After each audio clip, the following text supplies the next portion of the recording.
Bien. Hola, hola. Hoy les voy a compartir una clase que hice ya hace un tiempo, 2022. Bueno, he hecho varias veces el ramo de psicopatología de distintas carreras, psicología, terapia ocupacional, por ejemplo, y esta es la clase 1 o la clase 0. La verdad de las cosas es que como los programas tienen tanto contenido condensado en poco tiempo, de repente uno quisiera profundizar más en las bases de la disciplina y no alcanzamos. Particularmente psicopatología se centra en el estudiar la clasificación internacional de enfermedades y también el DSM-5. Pero bueno, antes de llegar a esos criterios formados, existieron obras previas que sustentan esas propuestas diagnósticas. Pero bueno, hoy día voy a compartir esto siempre con la intención de ir generando material que pueda guiar el estudio de mis estudiantes y también ir enlazando actividades entre clase y clase.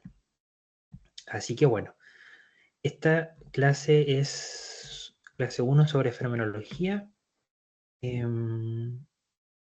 Este material lo hice el 2022. Este semestre me toca hacer de nuevo esta cátedra. Vamos a hacer algunas mejoras, por supuesto. Bien, el objetivo de esta clase era conocer conceptos básicos de la fenomenología, comprender la aplicación del método fenomenológico aplicado a la psicopatología, diferenciar entre psicopatología de psiquiatría y psicología. O sea, psicopatología, psiquiatría y psicología como cosas distintas. Introducción. Definición desde el origen etimológico de la palabra psicopatología. Ahí está dividido en sus tres partes o elementos que lo componen. Psico, de origen griego, la palabra psiker, que se traduce habitualmente como alma humana. Después el elemento pato, de patos, del griego, traducido como estado de ánimo, pasión, emoción, sufrimiento, enfermedad.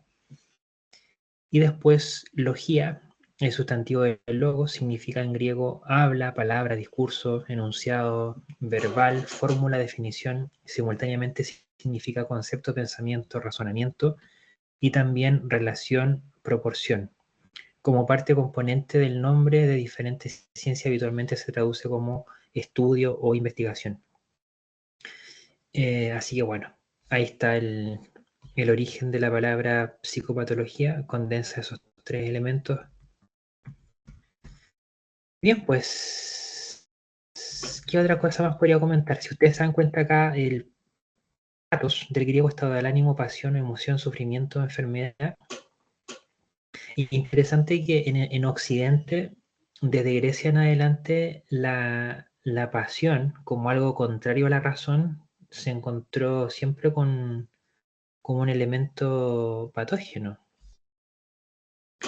Son varias las propuestas teóricas desde la antigüedad hasta ahora donde el exceso de pasión es sinónimo de enfermedad, cuando el exceso de pasión embarga las otras facultades psíquicas y disminuye la posibilidad de razonar y de guiar la conducta equivalente a un trastorno, por ejemplo.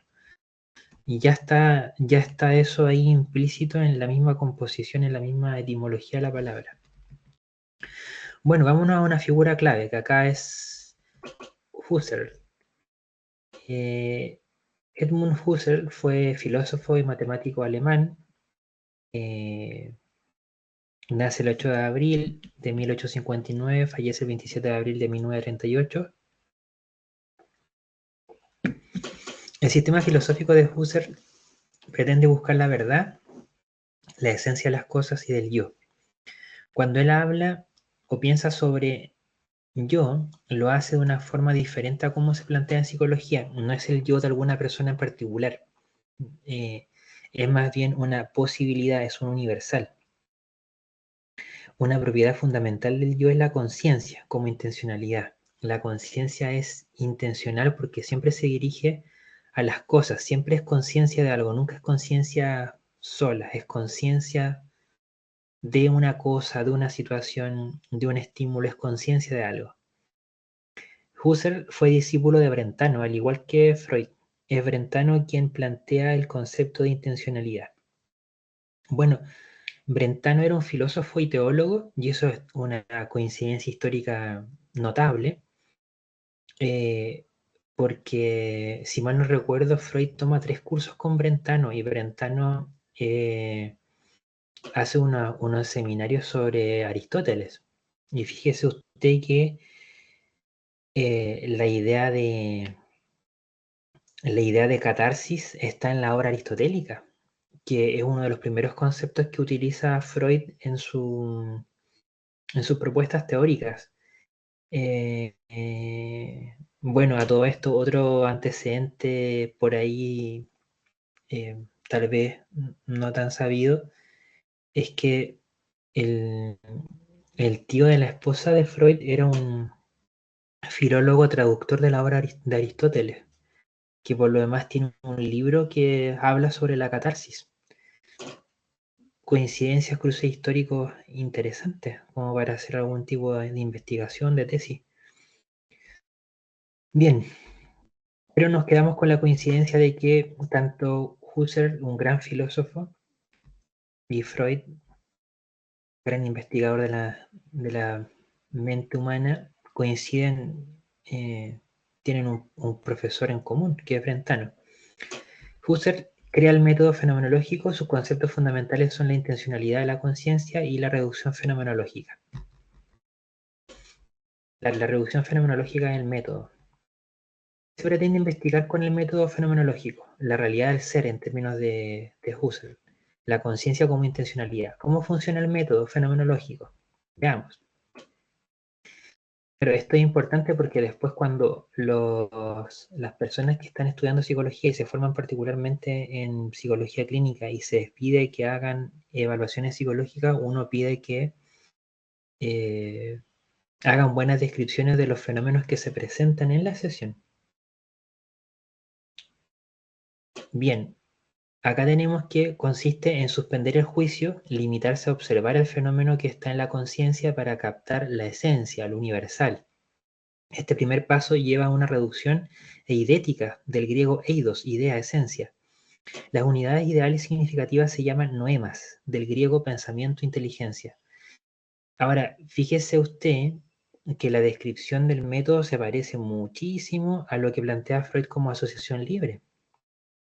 Cuando nosotros hablamos de suspender el juicio, es que estamos atendiendo sin seleccionar a priori un contenido sobre otro. Estamos abiertos, estamos receptivos al total de las presentaciones lingüísticas o conductuales del paciente cuando estamos entrevistando a alguien. El segundo paso del método fenomenológico de Husserl es la reducción trascendental. Ahora la conciencia tiende hacia sí misma y se observa, autoconciencia. Aparece el yo puro o yo trascendental. Otra vez les recuerdo que esto es una apreciación filosófica, por lo tanto no es el yo de un individuo, es el yo como concepto. Respecto a la filosofía de Husserl, podemos agregar que, si bien utiliza conceptos similares a los de Kant, le da un significado diferente. Por otra parte, se puede apreciar que el cogito cartesiano es convertido a un yo intencional.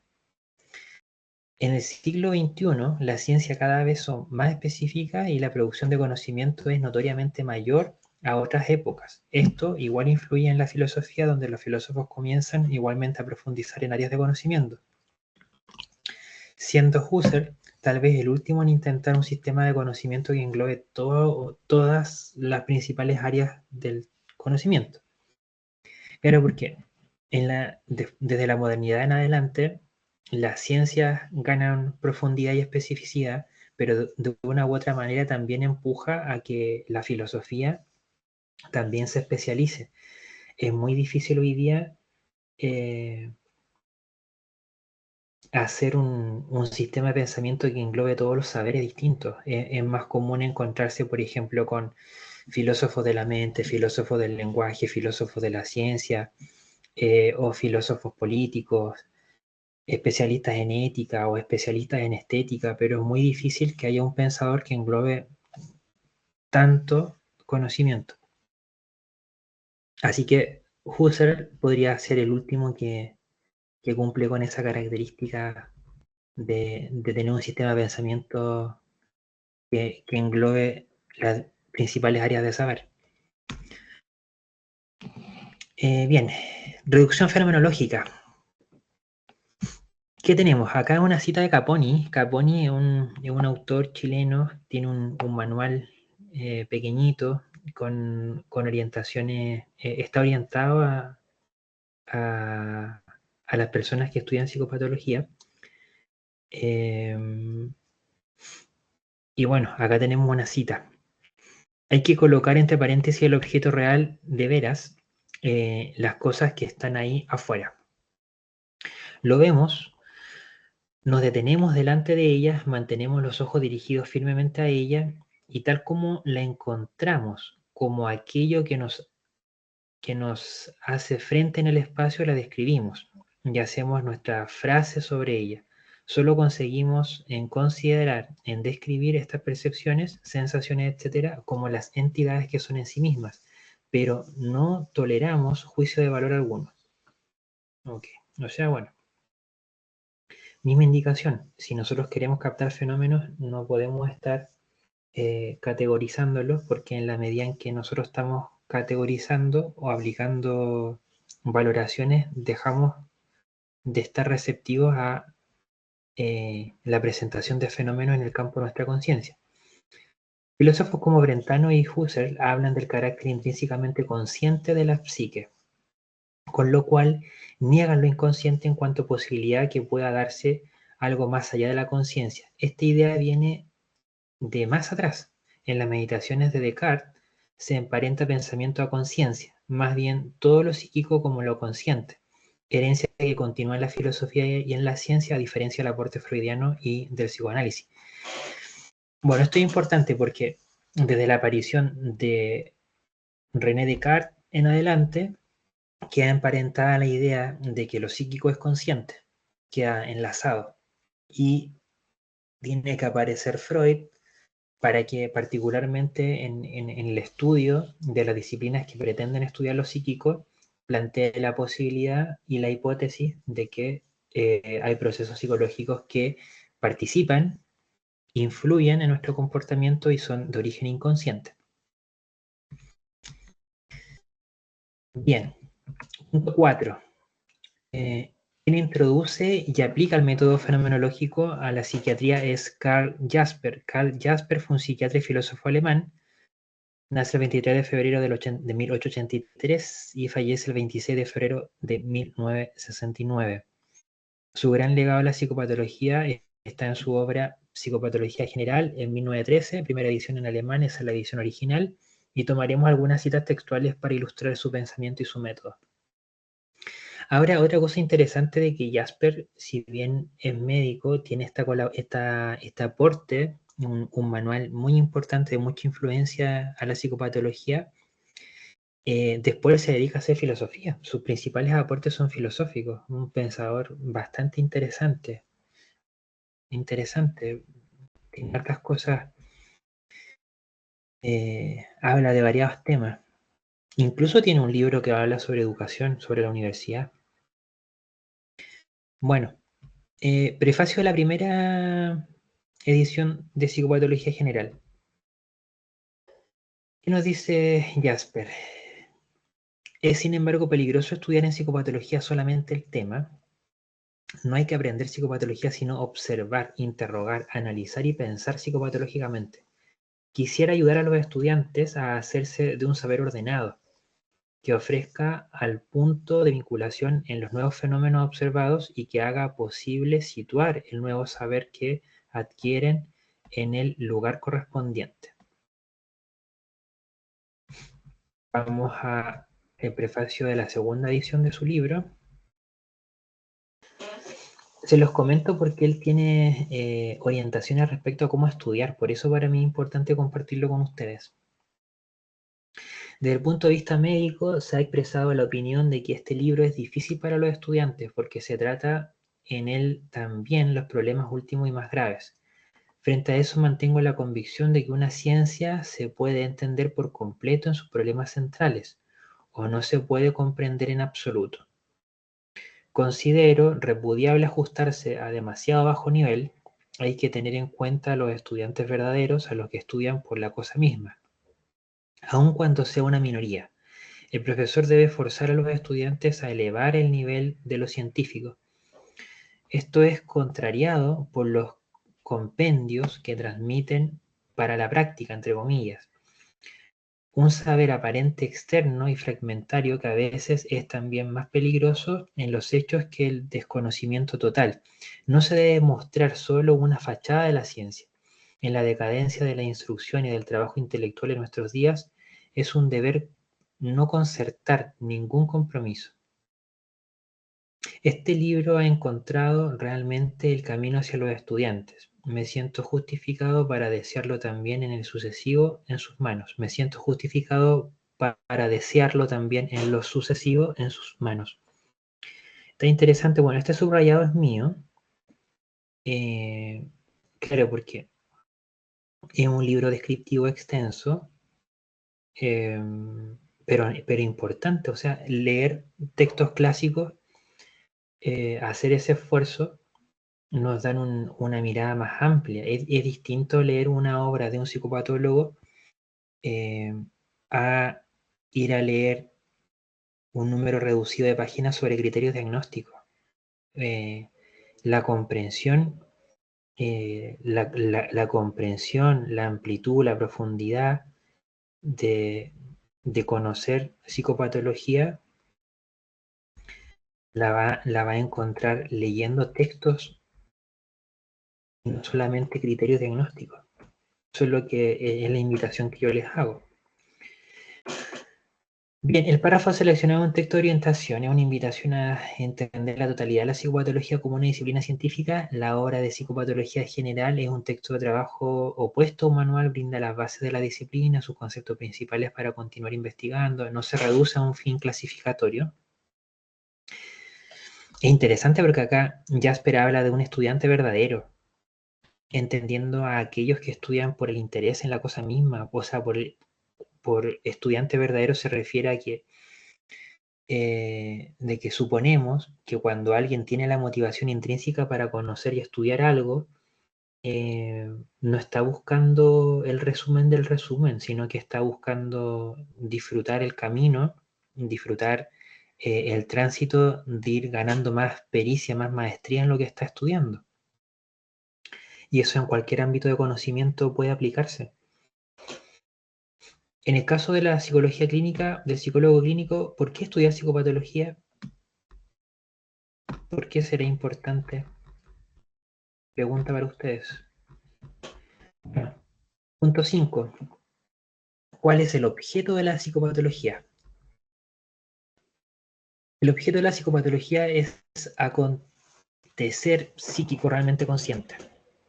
Es el acontecer psíquico realmente consciente, perdón. Queremos saber qué y cómo experimentan los seres humanos, queremos conocer la dimensión de las realidades anímicas y no solo el vivenciar de los hombres, sino también queremos investigar las condiciones y las causas de las que dependen las relaciones en que está y las meras cómo se expresan objetivamente.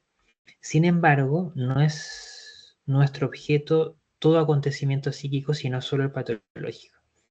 Ya esto es interesante porque no es nuestro objeto todo acontecimiento psíquico, sino solo el patológico. Está haciendo una delimitación de su ámbito de estudio. Si usted lo compara con la psicología, es una disciplina más amplia, porque en la mayoría de los manuales que usted busque, va a encontrar que psicología aparece como disciplina científica que busca el estudio de la mente y conducta humana. Y es muy amplia. En ese sentido, la psicología, al tener estudios sobre la normalidad, da insumos a la psicopatología y a la psiquiatría también. Bueno, este subrayado es mío, es para dar énfasis en algunas cosas. Una vez más, acá el foco está en lo psíquico consciente. Las causas de una enfermedad se nombran etiología, O ustedes cuando estudien, por ejemplo, algún problema de salud mental específico, cuando quieran conocer las causas, van a buscar el nombre de etiología o estudios etiológicos sobre tal problema de salud mental.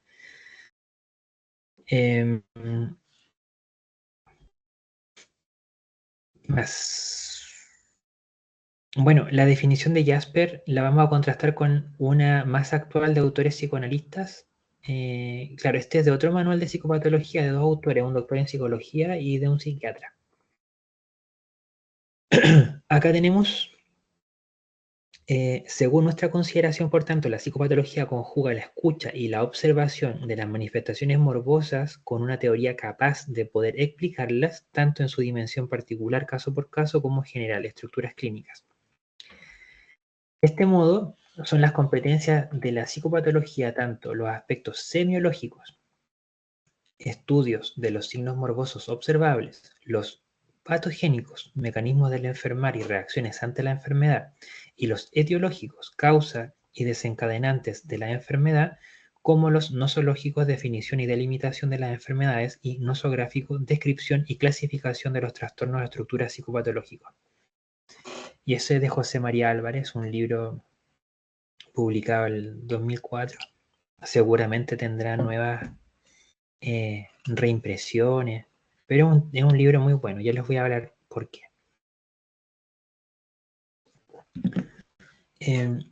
Bueno, acá como buen psicoanalista introduce la variable escucha. No, no es tan médico en el sentido de que solo se capta lo visual, sino que acá tiene un rol importante lo discursivo. Se hace una diferencia entre particular y general. El concepto de estructura clínica es de tradición psicoanalítica también. Tendemos a diferenciar entre neurosis, psicosis, perversión y autismo.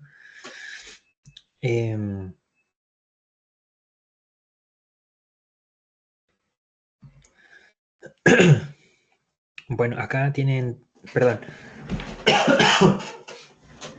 acá tienen entre comillas la palabra enfermedad también, es algo que podemos pensar, reflexionar sobre el concepto de enfermedad en el ámbito de lo psíquico. Bueno, acá el autor considera la psicopatología como una disciplina compuesta o nutrida por tres áreas de saber, a lo menos considera la psicología clínica, el psicoanálisis y la psiquiatría. Entonces, bueno, acá tenemos un agregado, una mirada adicional respecto a lo que es psicopatología. Y pasamos al punto 6, fenomenología según Jasper.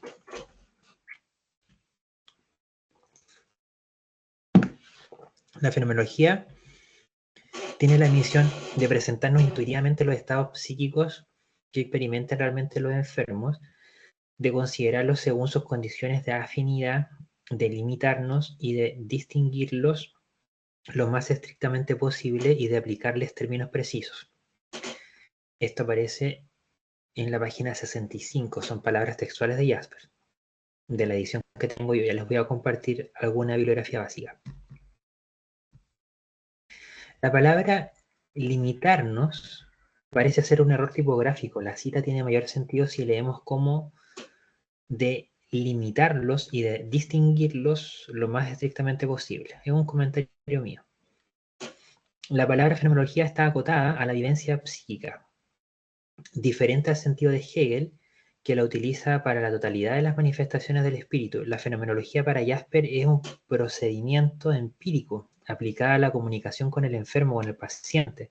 Si bien los contenidos psíquicos no son directamente observables, son un imaginar, un figurarse presente, se deduce desde lo verbal, gestual y conductual. Consideraciones para el estudio de la disciplina. A continuación se comparten algunas preguntas para que guíe el estudio personal durante este curso. Estas son preguntas para mis estudiantes que tienen que ir trabajando, desarrollando y que vamos a ir comentando en la medida en que avance el semestre.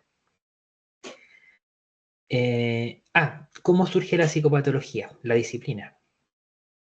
B. ¿Cuáles son sus principales escuelas y autores en la modernidad? C. ¿Cuál es el fundamento epistémico de la psicopatología?